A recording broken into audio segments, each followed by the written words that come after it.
একটু আগেও উঠানে দৌড়ে খেলছিল ছোট ভাই রাব্বি।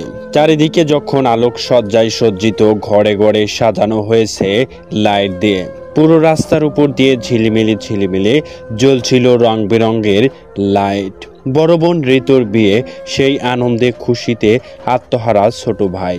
বনের গায়ে রং মেখেছে, হাসি খুশি করে দৌড়চ্ছে 7 বছর বয়সী ভাই। যখন সবাইকে একত্রিত করে খেতে দিয়েছিল, তখন ছোট ভাই রাব্বিও খেতে বসে গিয়েছিল। অতিরিক্ত গরমের কারণে ছেলেটি একটা মাংস না চিবিয়ে গিলে ফেলার চেষ্টা করে।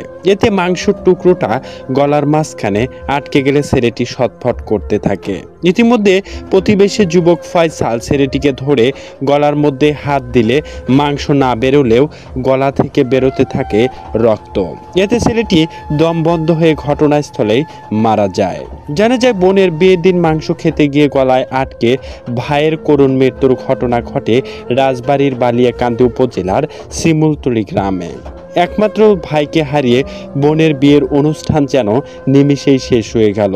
বাবা ও মায়ের কান্নার আহাজারিতে যেন আকাশ বাতাস ভারী হয়ে আসছে। দর্শক, জানতে চাই আপনার মূল্যবান মতামত। বিস্তারিত ঘটনাকে ঘিরে আপনার কিছু বলার থাকলে তা অবশ্যই কমেন্ট করে জানিয়ে দেবেন। পরবর্তী ভিডিও পেতে চ্যানেলটি সাবস্ক্রাইব করে আমাদের সাথেই থাকবেন। আল্লাহ হাফেজ।